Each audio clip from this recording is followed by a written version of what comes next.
ఎప్పుడెప్పుడా అని ఎదురు చూస్తున్న టైం అయితే వచ్చేసింది భయ్య. పవన్ కళ్యాణ్ ఫ్యాన్స్ అందరికి పండగనే చెప్పాలి. ఏంటంటే 'ఓజీ' మూవీకి సంబంధించిన ఫస్ట్ సింగిల్‌నైతే పవన్ కళ్యాణ్ పుట్టినరోజు సందర్భంగా మనందరి ముందుకు తీసుకొస్తున్నాడు 'డీవీవీ దానయ్య'. ఈ న్యూస్ అనేది అఫీషియల్‌గా అనౌన్స్ చేశాడు. ఇప్పుడైతే పవన్ కళ్యాణ్ డిప్యూటీ సీఎంగా తన విధుల నిర్వహణలో ఫుల్ బిజీగా ఉన్నాడు. దీంతో ఆయన చేయాల్సిన మూవీస్ అన్నీ పెండింగ్‌లో పడ్డాయి. 'ఓజీ', 'హరిహర వీరమల్లు', 'ఉస్తాద్ భగత్ సింగ్' ఇవన్నీ షూటింగ్ అయితే కొంతమేరకు పూర్తి చేసుకున్నాయి. మిగతా షూటింగ్ అనేది కంప్లీట్ చేయడానికి డేట్స్ అయితే కుదరడం లేదు. అయితే తాజాగా వచ్చిన వార్త ప్రకారం ఈ చిత్రాలను వరుసగా పూర్తి చేసేందుకు పవన్ కళ్యాణ్ గ్రీన్ సిగ్నల్ అనేది ఇచ్చాడంట. అయితే త్వరలో ఆయన 'హరిహర వీరమల్లు' షూటింగ్లో జాయిన్ అవ్వబోతున్నాడు. అయితే పీకే ఫ్యాన్స్ 'ఓజీ' మూవీ అప్డేట్ కోసం ఆసక్తిగా ఎదురు చూస్తున్నారు. అయితే దీనికి సంబంధించిన డైరెక్టర్ సుజిత్ అయితే షూటింగ్ అనేది పవన్ కళ్యాణ్ లేని సీన్స్ అన్నీ అయితే కంప్లీట్ చేశాడు.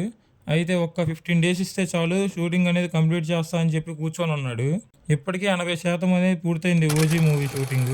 అయితే ఈ మూవీకి సంబంధించిన ఫస్ట్ సింగిల్ని అయితే పవన్ కళ్యాణ్ బర్త్డే సందర్భంగా సెప్టెంబర్ 2న విడుదల చేయనట్టు నిర్మాత డీవీవీ దానయ్య అఫీషియల్గా ప్రకటించాడు. దీంతో పవన్ కళ్యాణ్ ఫ్యాన్స్ అంతా ఫుల్ ఖుషి అవుతున్నారని చెప్పొచ్చు. అయితే 'ఓజీ' షూటింగ్ అనేది వచ్చే నెలలో కంటిన్యూ చేస్తున్నారు మళ్ళా. అయితే ఇందులో పవన్ కళ్యాణ్ ఇంకా ప్రియాంక మోహన్ సీన్స్ అయితే డైరెక్ట్ చేస్తారంట. ప్రియాంక మోహన్ 'సరిపోదా' శనివారంతో ఆగస్టు 31న మన ముందుకు రాబోతుంది. ఇది రిలీజ్ అవ్వగానే మళ్ళా 'ఓజీ' షూటింగ్లో పాల్గొంటుందని చెప్పి న్యూస్ గట్టిగా బయట నడుస్తుంది భయ్య. ఈ ఇన్ఫర్మేషన్ మీకు నచ్చినట్లయితే వీడియోని లైక్ చేసి ఛానల్ని సబ్స్క్రైబ్ చేసుకోండి.